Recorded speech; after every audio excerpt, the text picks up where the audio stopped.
여러분께서는 지금 노영이와 두 남자의 위대한 유산을 듣고 계십니다. 자, 우리 지방선거 갑시다. 예. 자, 지방선거 최종 투표율 60.2% 나왔어요. 네. 이거는 전패죠. 한국당이 거의 전패했다고 봐도 무방한 결과라고 봐야 되는 거죠. 그렇죠. 지금 그럼요. 완패죠, 완패. 오늘 신문에 참혹해. 뭐 민주당 사상 최대 압승. 예. 야, 너 근데 중앙을 너무 좋아하는 거 아니니? 너 JTBC만 보고 너 중앙에서만 보는 거야? 손에 좀 들어와가지고 이게. 그래, 저기 공짜로 나눠주나 봐. 사실 뭐 공짜로 받아온 거야? 아무튼 어쨌든 민주당 사상 최대 압승이 헤드라인이고 우리 중앙일보는 우리 중앙일보 아니고요. 알겠어요. 우리 자 잘라줄게요. 네. 근데 어쨌든 이게 지금 전국 광역단체 이런 걸 포함하던 그 밑에 있는 기초단체까지 내려가면 이 결과가 어마어마합니다. 사실 찾아보시면 색깔 지도로 보면 파란 나라를 파란 나라를 보았니 거의 수준이에요. 경북 대구만 빨갛고 나머지는 다 파란색이 점령했죠. 그러니까 근데 서울만 하더라도 구청장 이런 데 보잖아요. 서초구 빼고 다 파란색이에요. 25군데 그렇죠. 중에 24곳이 그죠? 다 민주당이고 우리 동네만 자유한국당입니다. 진짜요? 네, 저희 동네입니다. 서초구구나. 아이고. 서기서운 서초구. 왜 그러셨어요? 저희 동네에, 저희 아파트에 우리 친정 식구들까지 다 많이 삽니다. 왜 그러셨어요? 근데 뭐 우리가 이제 국민들 전체를 우리가 뭐 정치적으로 묶을 필요는 없고. 예. 다 이제 판단에 의해서 또 인물을 보고 판단했을 수도 있고요. 그럼요. 근데 일단 전반적으로 이게 미니 총선이라고 불릴 정도로 국회의원 재보궐선거까지 있었기 때문에. 그래, 국회의원. 민심의 향배를 판가름할 수밖에 없는 지금 이 지방선거였는데 결과는 어쨌든 민주당이 압승. 근데 이게 사실은 그 6월 6일까지가 원래 여론조사 공표했었잖아요. 방송 3사까지 해서. 그때 나온 거하고 특별히 다른 게 거의 없어요. 그러나 한국당은 현실을 외면했죠. 근데 그때 당시에 홍준표 대표가 여론조사가 잘못됐다는 등 조작이라는 등 그렇죠. 난리를 썼잖아요. 근데 결론적으로 보면은 그런 말이 얼마나 무색하겠어요. 근데 그분은 아마 그렇게 안 생각할 것 같아. 여전히 부정투표라고 할 것 같아. 처음에 출구조사 결과 쫙 나오잖아요. 그때 그 당사 캡처를 해가지고 화면이 짤방이라고 하나요? 그런 게 이제 파일이 돌고 있는데 웃어요. 혼자 웃고 있어. 환하게 웃어요. 받아들일 수 없다는 마냥. 처음에? 처음에. 나 처음에 봤는데 처음에 약간 무표정한 얼굴이었는데 처음에 이렇게 환하게 웃고 있더라고요. 그래서 10분 동안에 얼굴 변화가 많았죠, 그날. 아마 이제 왜 우리가 심리적으로 현실 부정하는 그런 웃음 있잖아요. 그렇죠. 바로 그거죠. 이게 말이 되는 얘기야 하고 이렇게 웃는 그런 느낌이었어요. 그런 다음에 이제 분노하고 막 뛰쳐나가고 포기하고 이렇게 돼요. 심리학적으로 이게 단계가 있는 거죠. 심리학이 있어요. 처음에는 받아들이지 못해서 막 부인해. 그러다가 두 번째로는 이제 그거를 분노를 하다가 뭐 이제 이런 식으로 변하죠. 그게 이번에 결과를 놓고 보면 일단 민주당이 완승했다라고 보는 것이 맞는데 왜 이런 결과가 도출됐는가에 대한 해설은 우리 선택 007을 진행하시는 노영희 변호사께 정리를 부탁드려야 됩니다. 질문이 뭐라고요? 왜 이런 결과가 나왔을까요? 이번에 그 지방선거 결과가요. 뭐 그거야 당연한 거 아니겠습니까? 우리 사실은 지난번에 그 탄핵을 당한 정당임에도 불구하고 자기 반성이 제대로 사실 이루어지지 않았다. 반성이 없었다. 그리고 모든 책임을 마치 국민이나 다른 사람한테 떠넘기는 듯한 태도를 취하고 그다음에 그 막말로 북한 이슈와 관련해서도 뭐 다음 대통령은 북한의 김정은이 될 거라는 등 이런 그러니까 기존에 본인들이 가지고 있던 프레임을 바꾸지를 못했던 것 같아요. 내가 봤을 때는 너무 철진한 그 이념 공세를 계속 갖고 갔죠. 그러니까 기본적으로 자기 당 안에서도 사실은 제대로 평가를 이제 못 받고 내부적으로 상당히 문제가 많았잖아요. 게다가 뭐 당 대표가 와서 선거 유세하겠다니까 오지 말라 그러고 자기네 당 색깔이 빨강색인데 하얀 점퍼 입고 사람들이 후보들이 유세를 하지를 않나. 그러니까 홍준표식 공천도 역시 다 망했다. 사실 그렇잖아요. 그러니까 기본적으로 이제 전체적인 이 상황이 바뀌었는데 바뀐 거에 대해서 전혀 본인들이 인식을 못하고 따라가지를 못하고 왜 국민들이 그런 식으로 생각하고 있는지 왜 바뀌었는지를 도대체가 이분이 진정성 있게 이해하려는 자세가 없었다. 저는 그게 바로 국민의 그 민심을 제대로 읽으려는 노력이 없었고 읽을 능력이 없었다. 저는 이게 가장 큰 패배의 요인이 아닌가 싶어요. 아니 게다가 지금 사실 뭐 박근혜 키즈. 네. 이준석? 뭐 이준석도 뭐 그렇지만 그분도 원래는 사실은 자유한국당 전신인 그렇죠. 거기에 네. 당 소속이었죠. 그다음에 배현진, 그렇죠. 송파을의 배현진 이런 분들을 사실은 왜 데려다 놨을까? 생각해보세요. 여러분들 언론인에 대한 사람으로서 생각해보세요. 네. 그러니까 그게 바로 시대착오적인 내지는 지난 정권에서 있었던 잘못에 대해서 본인들이 인정할 수 없다는 간접적인 태도잖아요. 그래서 저는 오히려 이런 식으로 이제 국민들이 준엄하게 심판했다. 예. 그런 오만방자한 행동에 대해서는 그러지 말아라라고 얘기를 했는데도 불구하고 알아듣지 못하는 그 어리석음에 대해서 국민들이 이번에 심판한 거다. 이렇게 좀 봐요. 반대로 보면 이렇게 해도 가능할 것 같아요. 그러니까 민주당이 굉장히 잘해서가 아니고. 민주당 뭘 잘하기는. 대통령은 잘하셨겠지만. 문재인 대통령은 잘했고. 사실 문재인 대통령 때문에 선거가 이만큼 민주당 입장에서 성공한 거지. 민주당이 뭘 잘했어요, 잘하기는. 네, 그러니까 뭐 민주당이 잘해서 그런 게 아니고 한국당이 실책골을 많이 넣었고. 그리고 그렇죠. 또 더불어서 우리 문통이 역할을 크게 했다. 이렇게 봐야겠네요. 그렇죠. 뭐 문통이 뭐 원해서 한 건 아니겠지만 어쨌든 간에 대통령이 일단 그 북한 이슈라든가 여러 가지 외교적인 면에서 완전히 우리가 상상을 초월할 정도로 우리를 전 세계를 끌고 나가신 부분이 있는 건데 그거를 폄하하는 우리 보수 야당이 너무 우리는 사실은 좀 섭섭했고. 네. 저는 참 아쉬운 게 이번 선거에서 뭐 정책이나 뭐 다른 인물을 살펴볼 겨를 없이 어쨌든 사실 이 관심이 좀 덜 가는 상황이었기 때문에 그냥 아무래도 뭐 이 민주당이 압승한 것도 말씀하셨듯이 민주당이 뛰어난 인물들을 내놨고 엄청난 정책을 내놨고 완전히 압도적이어서 그렇게 한 거라기보다는 한국당의 심판 성격이 너무 강했기 때문에 사실은 우리가 이제는 조금 더 차분하게 보면서 뭐 투표했다고 끝나는 게 아니라 계속해서 이제 감시하고 지켜봐야죠. 민주당의 견제 세력이 지금 너무 이제 없어졌다는 걸 또 생각할 수도 있으니까. 정말 조심해야 됩니다. 그리고 이제 보수가 마치 자유한국당으로 대변되는 보수가 이제 완전히 다 철진한 이념 공세만 하는 극우 집단 이렇게만 되는데 보수는 분명히 필요하잖아요. 건전한 보수가. 그렇지. 그리고 지금 여당이 지금 이번에 이제 보궐선거에서도 재보궐에서도 11석을 더 가져가면서 훨씬 더 힘이 강해졌는데 그럼 건전한 비판하고 이제. 분명히 좀 비판하고 이 브레이크 걸고 싸우고 할 거는 또 해줘야 되는데 완전히 지금 다 개멸돼 버리니까. 정의당이 주장한 오비 일하기 성공했다 이런 얘기도 있어요. 5번을 찍으면 2번이 떨어진다. 그게 오비 일하기라고 그러는데 정의당은 한 석도 못 냈지만 본인들의 오비 일학 전략이 성공했다고 좀 주장을 하고 있는데 저는 그래서 오히려 정의당처럼 그 성격이 분명한 그런 당은 오히려 성공했다고 봐요. 근데 이번 선거에서 가장 큰 문제는 바른미래당이 가지고 있는 정체성이에요, 사실은. 그건 그래요. 그러니까 제3당이라고 불리우는 정당이 지금 현재 바른미래당하고 민주평화당 이런 당들이 사실 있을 수가 있는데 그 당들이 내세우는 기조가 정확히 뭐였는지 생각해 보시면은 나는 아무리 봐도 모르겠어요. 그러니까 3전 3패한 안철수 대표에게 물어보고 싶은 게 안철수 대표가 처음에 가지고 나왔던 그 낡은 정치를 깨부시고 본인이 뭐 제대로 좀 해보겠다. 새정치. 그럼 그 본인이 말했던 새정치가 과연 무엇이었는지를 국민들이 아는가. 그분이 주장하고 있는 새정치의 형태가 무엇이고 어떻게 구현될 것인가를 우리 국민들에게 설득을 시키는 작업이 제대로 있었는가. 첫 번째 게 없었다. 두 번째로는 실제 선거라고 하는 건 내 편이 확실해야 되는 거잖아요. 근데 이게 지금 지방선거든 뭐든 간에 소선거구제라고 하는 이 선거 구제 하에서는 3등은 의미가 없는 건데 그러려면 본인의 정체성을 확실히 만들어서 사람들에게 제대로 알려서 이걸 우리가 나를 뽑아주기만 하면 내가 그런 식의 주장했던 거를 앞으로 어떻게 펼칠 수 있다는 것까지 보여주어야지 사람들이 움직이는 거거든요. 그러니까 왜 나를 뽑아야 되는지에 대한 얘기 없이 뭐 누구를 뽑으면 누가 되고 뭐 이런 얘기만 했고 구글 트렌드에 따르면 내가 될 수 있다. 여론조사 믿지 마라. 이런 식의 얘기만 했기 때문에. 그러니까 그것도 웃기죠. 참, 구글 트렌드에 이름이 많이 오르고 검색어가 많이 올라가는 게 좋은 말로만 검색했는지 나쁜 말로 검색했는지 모르는 거잖아요. 그렇죠.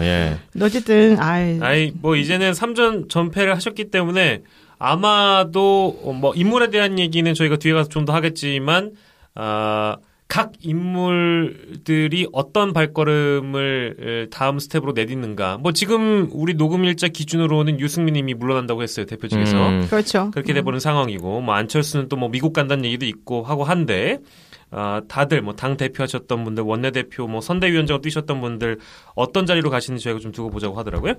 자, 지역별로 저희가 좀 살펴보겠습니다. 사실은 근데 서울 쪽은 살펴볼 게 없어요. 왜냐하면 아까도 우리 노변이 얘기했지만 안철수가 서울시장 선거에 3등을 해버렸잖아요. 이거는 아까 그 새정치에 대한 면면이나 이런 거를 제대로 어필하지 못했다는 부분도 많이 있겠지만 대선 이후에 이제 안철수에 대한 평가가 끝났다는 분석도 있고 하니 경기로 갑니다. 선택 007이 주로 이제 담당했던 경기로 가면 가장 핫한 것부터 지금 물어볼게요. 아마도 우리 방송이 나갈 때쯤까지도 그거에 대한 해석이 뒤따를 것 같아서 이재명은 인터뷰할 때 왜 그랬을까? 아니 근데 이재명 인터뷰는 약간 좀 잘못된 부분이 있어요. 그래요? JTBC 처음에 이제 인터뷰할 때 저도 그거 봤어요. 그 여자 앵커라고 그러나 기자라고 그러나 여자 앵커가 그분이 이제 이재명 후보한테 뭐 책임지신다는 말 했는데 어떻게 책임질 겁니까? 이렇게 물어본 거잖아요. 네네네. 그랬더니 이재명 당선자가 무슨 책임을 말하냐? 나 그런 얘기 한 적이 없다. 이렇게 말하면서 이제 문제가 생겼다는 거잖아요. 첫 번째. 근데 그 책임이라고 하는 것은 사실은 그 인터뷰에서 나온 적이 없는 말이고. 그렇죠. 그 전 인터뷰에서 그 전에 나왔어요. 있었던 경기도를 어떤 식으로 책임지고 잘 이끌어 나갈 것인가. 도정에 대한 부분이었죠. 그와 관련된 책임이었거든요. 맞아요. 근데 그 얘기 안 하다가 갑자기 이번에 당선자 인터뷰를 하면서 그 아나운서 여자분이 그런 식으로 갑작스럽게 물어보면 맞아요. 당연히 이재명 당선자 입장에서는 내가 좀 전에 그 말을 한 적이 없으니까 내가 언제 그런 말 했습니까? 이렇게 말할 수밖에 없는 거잖아요. 근데 그걸 가지고서 마치 이제 이재명 당선자가 뭐 그 김부선 씨 스캔들 관련해가지고 본인이 거짓말이면 책임지겠느냐라는 식으로 말한 것처럼 그렇죠. 자꾸 오독하게끔 만드는 나는 그거는 매우 잘못된 것이다라고 생각하고 JTBC 관련해서 인터뷰에서는 나는 JTBC의 실수라고 저는 생각해요. 근데 이제 그 다음에 두 번째 MBC 이제 MBC 인터뷰가 문제였는데 애꿎은 피해자는 MBC야 사실은. 근데 MBC도 뭐 애꿎다고 볼 수는 없겠지만 사실 거기서는 아마 이제 이재명 후보, 그러니까 당선자가 JTBC 먼저 하고 그 다음에 MBC 했잖아요. 그러니까 열받은 상태에서 이미 좀 충분히 한 95도까지 올라가 있었거든. 이미 그 전에도 엄청나게 화가 나 있는 상태잖아. 근데 이제 맞아요. 그런데 갑자기 또 MBC에서 그렇게 물어보니까 물론 당연히 물어볼 거를 생각하고 본인이 정리를 했어야 되는 건데 사실은 그렇게 할 수가 없었어요. 근데 뭔가 이제 객관적으로 제가 느끼기에는 MBC에 있는 그 김수진이라는 앵커가 질문하는 그 어떤 온도와 JTBC에서 그 김필규 씨 옆에서 진행하는 그 여자 앵커가 그 던지는 완전 온도가 너무 달랐어요. 그러니까 JTBC는 그냥 열 받으라고 푹 이제 독침 꽂은 거고 MBC는 약간 되게 조심스러운 분위기였는데 이재명 당선자가 좀 짜증이 날 법도 한 상황이. 근데 MBC는 성공한 거지. 그런가요? 그럼요. 그게 다 노이즈 마케팅. 그러니까 이제 심지어 끌어낸 거지, 반응을. 심지어 MBC가 그 영상 클립을 따로 편집해가지고 따로 올려놨던데. 엄청나게 돌아다니고 있잖아요. 사람 많이 보고. 그거 보고 MBC도 작정했나 싶었어요. 그리고 그 질문한 사람들 떴어요 지금. 김수진 씨도요? 아 그래요? 아니 김수진 씨는 되게 황당했을 것 같아. 동정론이 일고 있어 그 여자분에 대해서.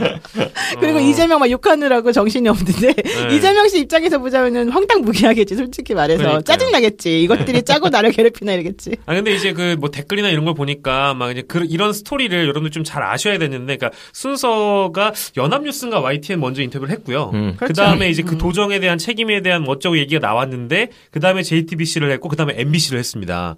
요 순서를 이해를 하셔야지 이게 이제 해석이 가능한데 이걸 자꾸만 이재명 분노 조절 장애 있는 거 아니냐. 그 얘기 많이 나오더라고요. 물론 다 댓글이 다 이런 식인 분노 거야. 조절 장애도 있을 수 있는데 그러니까. 내가 보기에는 공식적으로 확인된 바 없으니까 그건 아닌데 그런 식으로 유발하고 하는 건 너무 비겁한 거 아니냐. 그렇죠. 그러니까 만약에 정말 인터뷰를 제대로 하는 사람이라면 책임이라는 말을 언제 했는지를 먼저 언급을 해주고 그다음에 그와 관련해서 당신이 어떻게 할 것이냐 이걸 물어보는 게 맞겠죠. 네네. 근데 그렇게 안 하고 그냥 책임 이렇게 해버리게 되면 이재명 당선자 입장에서 보자면은 안 그래도 계속 그것 때문에 사실 아킬레스건으로 발목 잡혀서 노이로제 걸렸을 텐데 그렇죠. 그거를 탁 건드렸으니까 지금 커뮤니케이션 뭐 하나 꼬인 거가 그게 나비 효과처럼 다다다다 돼가지고 지금 JTBC가 좀 인터뷰를 그런 식으로 하지 않아요 항상?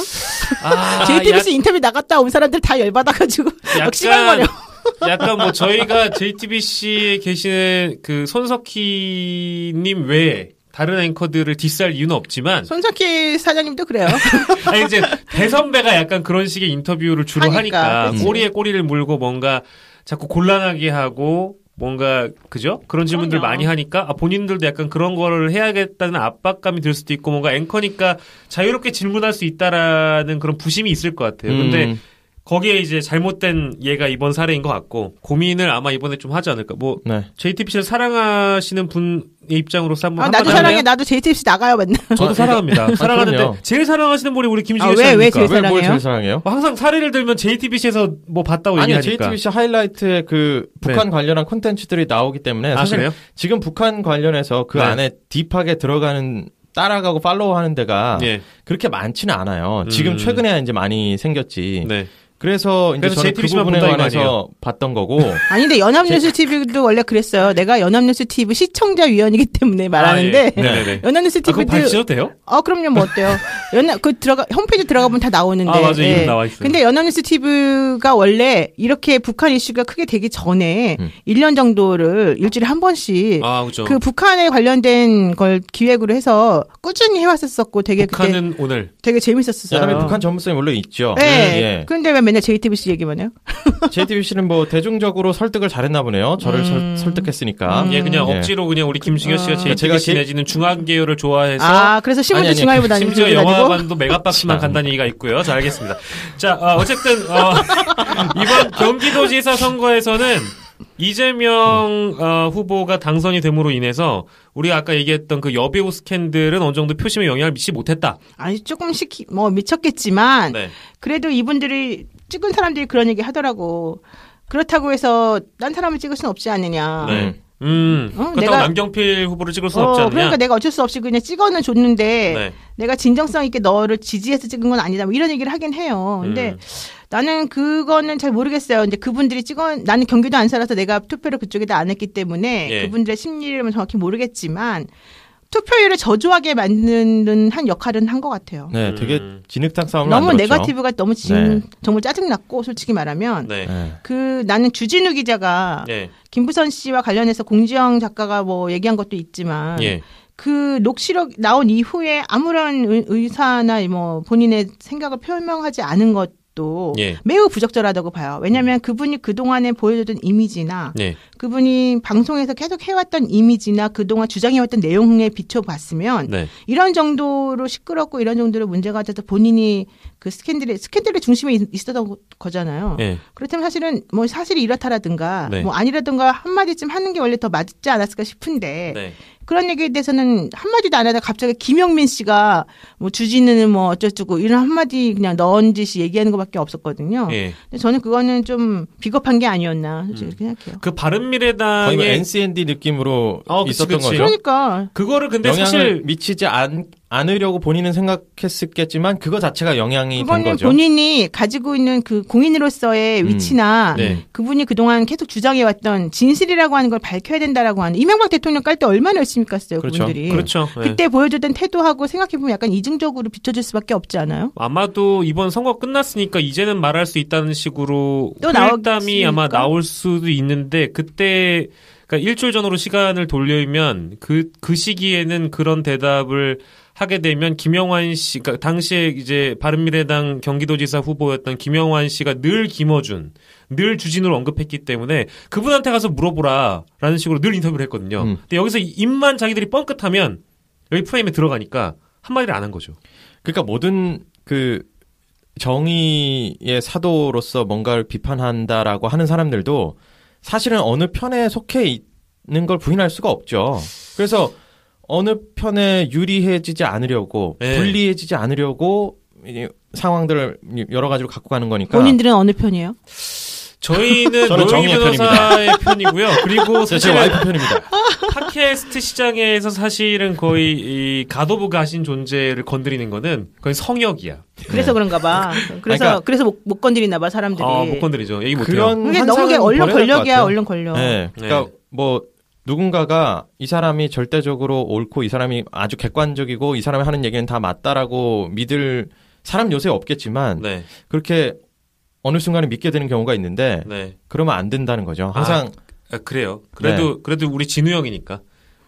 우리 어준이 형이니까 자 넘어가고요. 근데 잠깐 이 부분 좀 정확히 짚고 넘어가야 되는데 나는 사실 주진우 기자나 뭐 그 낙검수 멤버들이 어떤 분이 잘 몰랐었거든요. 근데 그분들이 뭐 이명박 전 대통령 사건이라든가 뭐 박근혜 전 대통령 관련해서 이것저것 정말 진실을 캐기 위해서 노력하신 부분에 대해서는 너무 고맙게 생각하고 훌륭하다고 생각해요. 네. 그런데 이제 그런 것들 때문에 그분들에 대해서 우리가 기대가 많이 커졌잖아요. 네. 그렇죠. 일반 그 국민으로서. 네. 그러면은 그분들도 이제는 언론 그러니까 의혹 제기 수준에서만 그냥 끝나면 안 되는 것이고 본인들이 사실은 말하는 것에 대해 책임을 져야 되는 것이고 우리가 잘 모르면 알려도 줘야 되는 거잖아요. 그래서 그런 부분에 있어서는 이제 그분들이 가지고 있는 위치나 무게감 같은 것들을 생각했을 때 뭐 어떤 논란이 생기고 그랬을 때 그냥 내가 거기 끼어들어가면 프레임을 말리는 거다. 이것 때문에 나는 못 끼어들어간다. 이렇게 태도를 가지는 거는 많은 국민들에게는 조금 뭔가 아쉬운 부분을 주는 것 같아서 나는 그 점은 좀 말씀을 드리고 싶어요. 아마 그런 커진 영향력 때문에 타이밍을 보지 않았을까. 네. 그래서 지금 이제 이 결과가 나온 이후에 뭐 어느 정도 뭐 좀 더 지켜볼 필요가 분명히 있지 않을까 그런 생각도 들고 사실은 이재명 경기도지사 이제 당선인이 계속 수행해 나감에 있어서 이걸 해결 안 하고 갈 수는 없을 것 같아요. 고소고발 한대잖아요. 이제 끝나고 나면. 김영환 씨는 어떻게 되는 거예요? 아니 근데 되게 웃긴 게 서정호 변호사가 글을 하나 뭐 무슨 인터뷰 같은 거 하나 했어요. 뭐라고 했냐면은 바른미래당의 김영환 후보 측에서 이재명 당시 후보에게 고발을 했다는 거예요. 허위사실 공표죄로.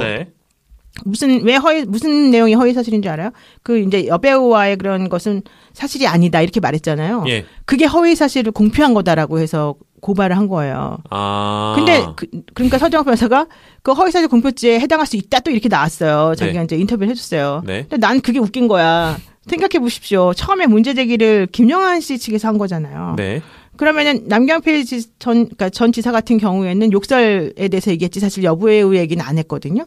그런데 김영환 씨가 나오면서 사실은 여배우 얘기가 갑작스럽게 막 퍼졌어요. 그렇죠. 그러면서 그분들이 엄청나게 얘기를 많이 하면서 사실은 그 상대방을 이제 떨어뜨리기 위한 네거티브 전략을 펼쳤고 거기에 대해서 이재명 후보 측에서는 반박하는 내용으로 답을 할 수밖에 없잖아요. 답을 안 할 수가 없잖아요. 물어보니까. 그래서 답을 한 건데 본인이 그렇게 답한 것에 대해서 허위사실을 공표했다라고 말할 수 있나?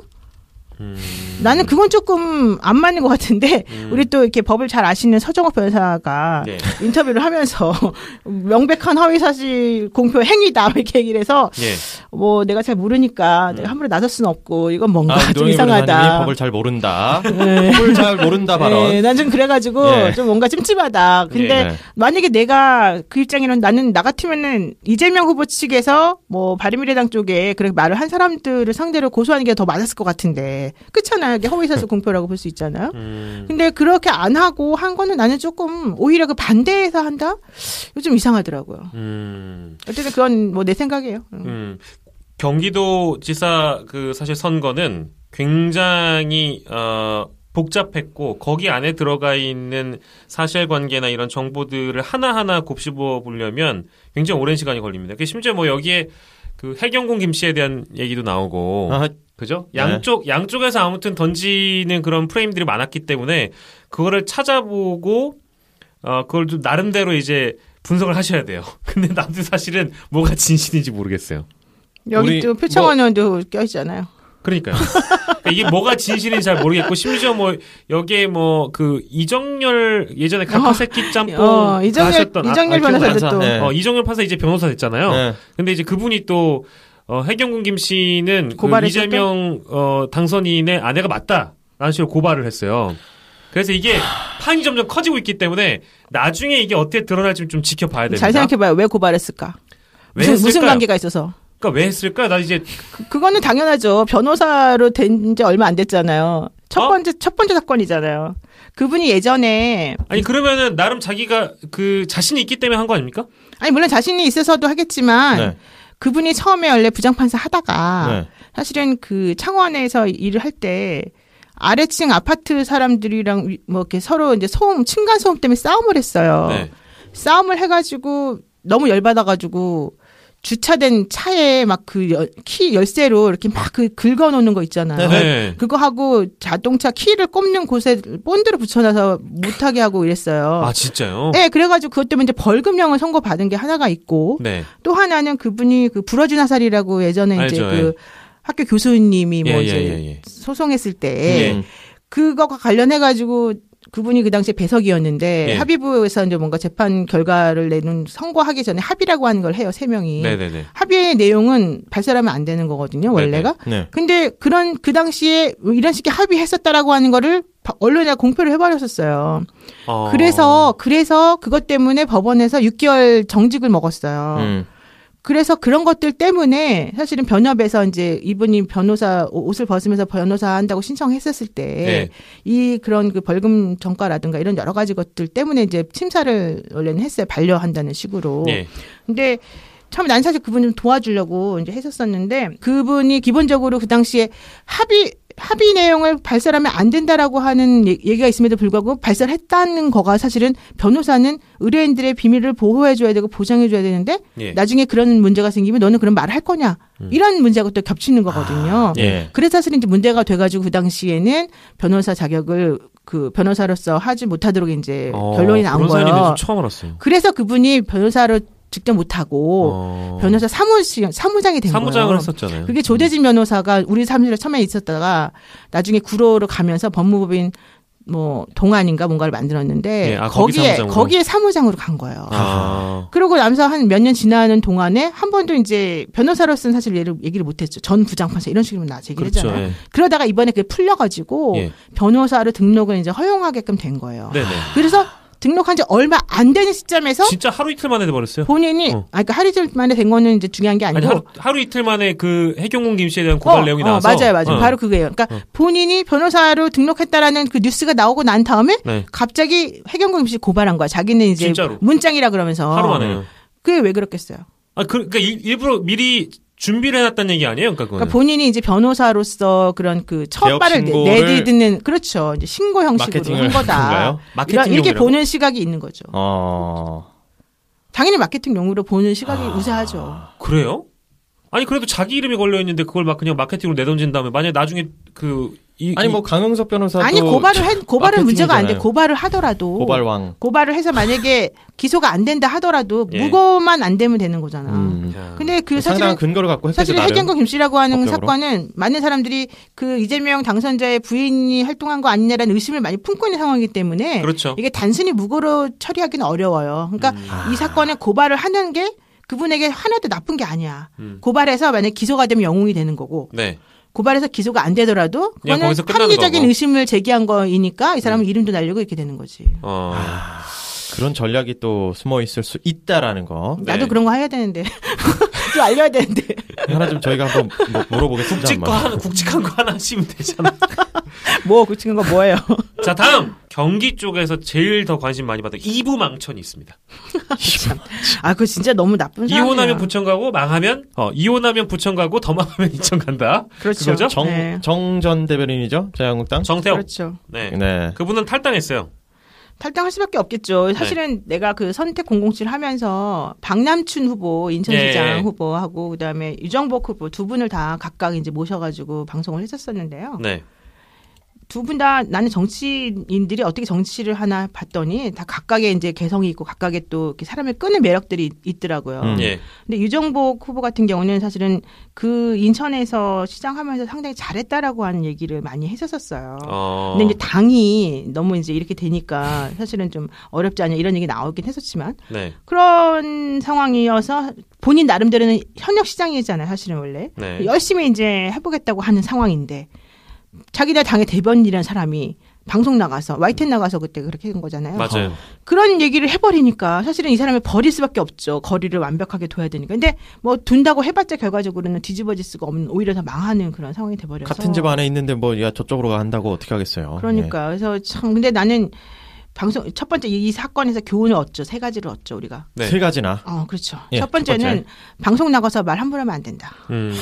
그렇잖아요. 우리 맞아요. 뭐 YTN에 어디든 간에 나가서 다 이재명도 인터뷰할 때 방송하고 인터뷰한 게 문제가 돼서 이렇게 되는 거죠. 우리 잠깐만 좀 돌려봐요. 우린 괜찮아. 두 번째. 제 편집 잘하고 있어요. 그냥 두 번째로는 사실은 이제 국회의원들도 사람인데 어떻게 맨날 좋은 말만 하겠어요. 본인의 그런 마음속에 그런 마음이 있기 때문에 사실 그런 말을 무의식적으로 했겠죠. 이게 그 약간 얘기를 하는 과정 중에서 사실은 유정복 후보를 도와준답시고 그 말을 시작을 한 거였었잖아요. 근데 그게 그 말을 하는 과정 중에 결국은 우리가 이제 전문 용어로 버벌 슬립이라 그래요. 언어 심리학 쪽에서 보게 되면 이런 버벌 슬립이라고 하는 것이 왜 나오느냐? 프로이드가 얘기한 게 있어요. 프로이드가 무의식이라고 하는 걸 주장을 하잖아요.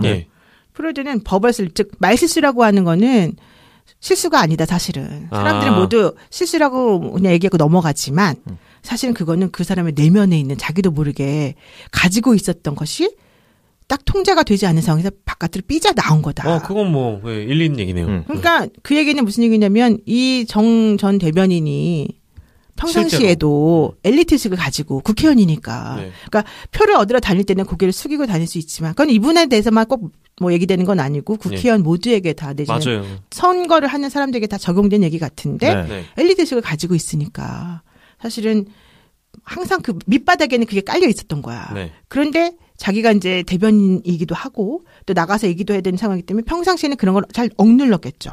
그러다가 이게 갑자기 이제 그 상황에서 자기도 모르게 통제하지 못하고 딱 말이 나와버린 건데 이런 걸 보게 되면 결과적으로는 우리가 겉으로 말 잘한다고 혹은 겉으로 우리에게 웃음을 띄워준다고 그 사람을 믿으면 안 된다.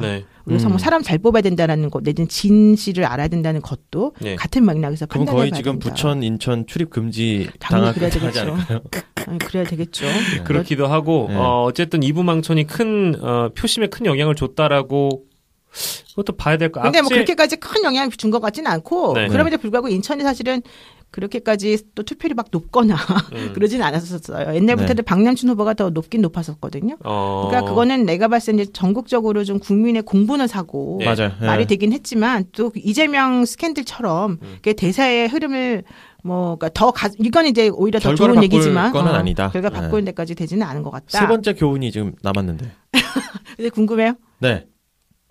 세 번째 교훈은 난 사실 이부망천이라고 하는 거 생각해 본 적이 없었거든요. 저도 없었어요. 왜냐면 요즘 인천에 가보세요.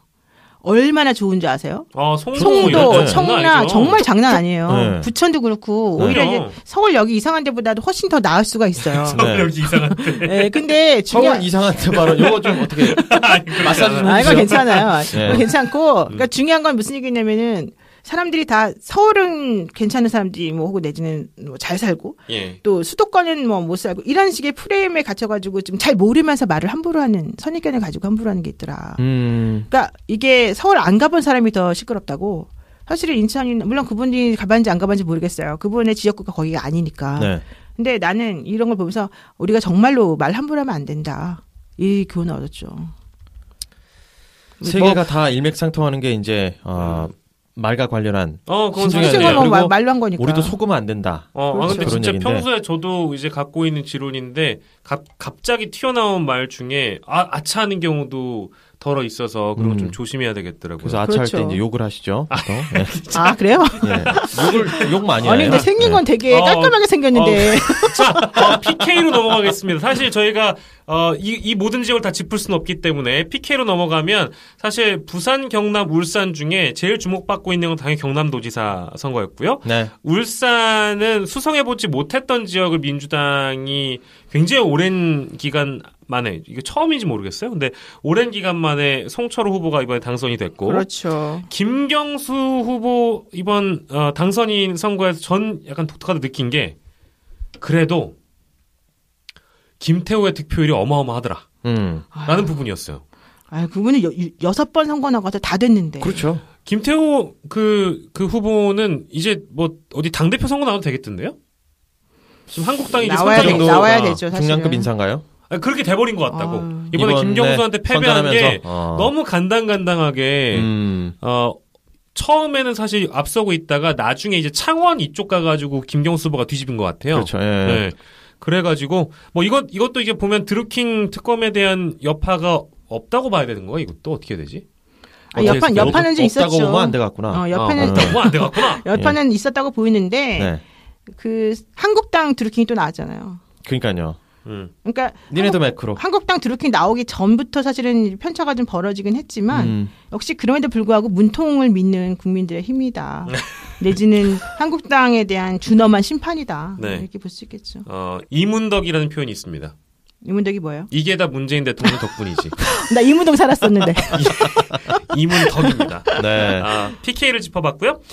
화재 지역구를 재보선 지역에서 좀 살펴보겠습니다. 눈에 익은 분들이죠. 네. 배현진 씨가 나왔던 송파을입니다. 네. 최재성 후보에게 네. 어쨌든 배지가 돌아갔지만 여기서 재밌는 부분은 박종진 후보가 배현진 후보한테 졌다. 요거를 또 포인트로 삼는 분들이 있더라고요. 그 표차가 엄청났잖아요. 엄청나기도 했고 사실상 언론계 선배라고 보면 박종진 씨가 더 선배인데 배현진한테 졌다 이거예요. 쾌도난마. 그죠. 나오는 것도 힘겹게 나왔는데 그러니까. 나와서 탈탈 털렸어. 근데 박종진 선배 예전에 저한테 이제 선배였기 때문에 네. 선배라고 종종 부르지만 어쨌든 박종진 후보는 계속 정치인으로 데뷔를 하지만 선거에서는 실패하고 있다. 그 얼마 전에 제가 방송하면서 알게 된 것 중에 네. 19번 출마한 분이 있어요. 19번 떨어졌어요. 누구예요? 아니 방송하는 분이? 아니요. 방송하는 분이 아니라 방송할 때 만났다고? 이번 선거에 이제 기록 중에 하나가 19번 도전한 분이 계시라는 거죠. 돈이 많은가 보다. 네. 그리고 또 기록 중에 하나가 네. 25살 후보가 있었고 최고령이 87살. 그래서 61살, 62살 차였나? 네. 이제 뭐 재미로 이제 숫자로 보는 지방선거에서 나온 그런 얘기들인데. 25살이 누구예요? 25살 후보 제가 뭐 이름까지 뭐 정확하게 모르겠지만 저기 시의원인가 구의원 나오신 분이죠? 네. 네, 아마 그럴 거예요. 네. 최연소 최고령 기록 나왔을 그러니까 때 그만큼 봤어요. 이제 누구나 참정권이 있기 때문에 누구든 후보로 등록할 수 있고 분명히 이제 정치 활동 할 수 있다라는 지방선거 건데. 최연소 후보 알려줄게요, 내가. 그것을 알려주마. 그것을 알려주마. 경남 후보라고 나오고요. 네. 지금 최연소 25세, 최고령 79세. 아까 60몇 세가 아니라 79세인 것으로 나왔고요. 네. 61년 차이 맞나요? 경기도 선관위, 경상남도 선관위에 따르면 광역의원 비례대표직에 출사표를 던진 바른미래당의 최하빈 후보가 최연소. 92년 12월 15일생으로 올해 25세. 현재 명지대학교 정치외교학과 재학 중. 선거에 나왔고 바른미래당 중앙청년위원회 부위원장을 맡고 있다. 근데 바른미래당 기초의원 비례대표 김은비라는 후보도 있대요. 이 사람도 25살이에요. 근데 이 후보가 최 후보보다 14일 먼저 태어났대. 그래서 아깝게 최연소 타이틀을 놓쳤다는 거야. 아깝다. 네, 그 김은비 씨는 경남대학교 대학원 정치외교학과에서 석사과정을 수료했고 현재는 바른미래당 경남도당 대학생위원장이다. 이런 얘기 나오고 있고요. 그다음에 최고령 사천시 의원 나선거구 자유한국당 이규윤 후보 38년 11월 2일생 38년? 네, 올해 79세이고요. 농업에 종사하고 경남도 전교협의회 회장직도 함께 맡고 있다. 두 번째로 나이 많은 후보는 75세 박청정 무소속 통영시장 후보. 하여튼 뭐 이런 식으로 돼 있습니다. 네. 워낙에 빅 이벤트도 많고 이렇게 소소한 정보들도 많았던 이번 지방선거였는데요. 네, 뭐 이분들은 뭐 당선 가능성 따지고 뭐 이런 걸 떠나서 젊은이들이 또 도전하고 그것도 연세 드신 분들도 어르신들도 충분히 참정권이 있기 때문에 보여주고. 뭐 그렇죠. 네네네. 정체된 무관심보다 이렇게. 정체된 무관심보다 이렇게 어찌됐든 자기 정치를 펴려고 하는 이런 정치 꿈남부들은 나이를 막론하고 남녀노소 가리지 않고 언제나 응원하고 있습니다. 그래서 나갑니까? 예? 생각 좀 해볼게요. 나가십니까? 생각 좀 해볼게요. 자, 네. 그리고 우리 팟캐 잘 되면 나가는 걸로 합시다. 그럼요. 우리 팟빵에 댓글을 달아주신 청취자분들이 계셔서요. 이제 댓글을 소개하고 갑니다. 근데 워낙에 이제 그 굵직한 이슈라서 시간이 좀 걸렸어요. 네. 북미 정상회담, 지방선거 짚어봤고요. 네. 자, 첫 번째 댓글입니다. 네, 정효스님이 일부러 좀 의도를 하신 것 같아요. 정효스님 짧고 강하게 남겨주셨는데요. 유익합니다. 네. 오. 감사드리고요. 여기 느낌표 3개. 네, 유익합니다. 느낌표 3개. 네, 좋습니다. 네, 정효스님께서 방송을 들어주시고 저희 위대한 유산 카톡으로 주소를 남겨주시면 저희가 소정의 선물 보내드리도록 하겠습니다. 네. 자, 그리고 인아님이 계시네요. 인아님, 꼭 생각해야 하는 문제를 짚어주셨네요. 저도 잘 들었습니다. 세 분 재미있습니다. 라고. 우리가 이렇게 재미있는 사람들. 재밌죠? 이죠? 네. 재밌어요. 네. 앞으로도 많이 들어주시고, 유익한 방송 만들도록 하겠습니다. 네. 그리고 제니퍼 21님. 네. 이름이 왜 제니퍼 21일지 또 궁금한데. 예전 그 개콘에 나왔던 제니퍼예요. 그분인가? 그거요? 네, 아무튼 최고 다음 편 기대됩니다 하고 댓글 달아주셨어요. 꾸준히 업데이트 중입니다. 아주 뭐 기대 많이 해주시고요. 저가 또 보고 싶은 분이 갈매나무라는 분이 있어요. 네. 갈매나무님이요. 네. 우리 모두 사랑님이라는 분도 계시는데 우리 모두 사랑님 오늘도 재미도 있고 시사도 있고 법 상식 등 실생활에 필요한 유익한 내용이 많다. 예. 이야기 잘 듣고 기차에서 드립니다. 이렇게 하셨거든요. 예. 그리고 즐거운 휴일에 보내신 건데 이게 아마도 기차 타고 다니시면서 우리 거를 들으시나 봐요. 감사합니다. 그 얘기 나도 사실 들었어요. 이렇게 통학하실 때 기차에서 그냥 이어폰 꽂고 들으시기 좋다 이런 얘기 하시고요. 갈매나무라는 분도 갈매나무 827분 네. 상속받을 유산도 없는 나 근데 왜 이렇게 재밌냐. 상속받을 유산이 없어도 없어도 알고 계시면 주변 지인들에게 도움이 될 수 있기 때문에 저희 팟캐스트 열심히 청취를 해주셨으면 좋겠습니다. 그리고 우리 그 후원해주신 분도 있어요. 5,000캐시. 맞아요. 와, 네. 난 너무 감동받았어요. 박수 한번 보내주시죠. 5천만 원에 버금가는 기도니아라는 분인 것 같죠? 예. GUIDONIA. 네. 이분이 5,000캐시를 후원. 탈북자 상속소송의 이모저모 2편에서 보내주셨죠. 네. 그리고 또 북한 관련 이혼 얘기 너무 새로워하시는 BCWJINA 이거 뭐라고 읽어야 되는 거죠? BCWNIJI 이거 뭐 한타로 JINA 그럴까요? 어쨌든간에 이분이 보내주셨는데 이분이 기본적으로 저희들에게 이혼에 대해서 특히 특정해서 말씀해 주신 걸 들어보니 이혼에 관심 있으신 게 아닌가. 연락 주세요. 네, 연락 주세요. 노영희 변호사에게 상담 받으시면 되겠고요. 저희가 청취자 댓글 이렇게 올라올 때마다 일일이 소개를 좀 해드리도록 하겠습니다. 아니 하나 더 해야 돼. 그래도 또 해드려야지. 너무 논다 MS님. 수락관 노상공님 여기 계셨군요. 말씀을 하셔야죠. 이거 수락관 노상공님 뭔지 알죠? 네, 별명이시잖아요. 수요일엔 라디오 재판장에 간다. 우리 김현정 뉴스쇼에서 제가 만든 이름인데요. 노상공입니다. 제가 노무수리가 아니라. 여기 수락관 노상공이 여기 계시니까요. 네. 라디오 재판정 사랑해주시는 분들도 언제든 찾아오시면 CBS 김현정의 뉴스쇼 수요일마다 하죠. 들으시면 아직 안 들으시는 분이 계실까요? 설마? 그러니까 설마 그걸 모르시는 분이 김어준 듣느라고 안 듣는. 아하 참 우리는 김어준보다 김현정이죠. 그럼요. 네. 왜요? 그냥 지금 갑자기 그렇게 저 둘 다 들어요 사실은. 네. 그렇구나. 그다음 한 걸음씩 분. 네. 색다른 시선 김정배입니다. 듣고 바로 찾아왔습니다. 너무 감사드리고요. 털보 아저씨요. 그때 나가셔가지고 김종배. 제가 목요일마다 나가요. 목요일마다. 네네네. 한떡대님 반갑습니다. 열심히 응원하겠습니다. 감사합니다. 그 다음에 오마이라이프님. 네. 스피디한 목소리 반갑습니다. 두 남자 편하게 잘 진행하십니다. 예. 그다음에 그다음에 하쿠나 마타타 천사님. 네. 캐시 충전 복잡해서 돈 못 주겠어요. 안 복잡해요. 하실 수 있습니다. 하실 수 있어요. 그 편하게 뭐 계좌번호 하나 드려. 그러니까 후원 계좌라도 좀 저희가 좀 써놔야겠네요. 네. 그래도 어떻게 저희들이 청취자 여러분들 삥을 뜯겠습니까? 삥. 괜찮다. 그래요. 저희가 청취자 댓글을 여러분들께 소개를 해드렸습니다. 언제든 이렇게 달아주시면 저희가 재밌는 피드백을 위해서 노력하겠고요. 네. 댓글이 좀 복잡하시면 그냥 카카오톡 플러스 친구로 대화를 걸어주셔도 의견을 주셔도 저희가 또 소개를 해드리겠습니다. 자, 저희가 주당 52시간 응답 시간. 네, 그래요.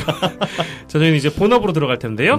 우리의 유산, 증여, 상속과 관련된 사연 만나보도록 하겠습니다. 상속재산 분할 심판소송, 대습상속, 부담부 증여, 쌍무계약, 효도계약서, 이게 다 뭐예요? 지금은 복잡할지 몰라도 당신에게 꼭 필요한 유산 상속과 증여에 대한 이야기. 호모 100 세대로 다시 태어나자. 재산, 자식에게 절대 물려주지 마라. 도서출판 둥구나무.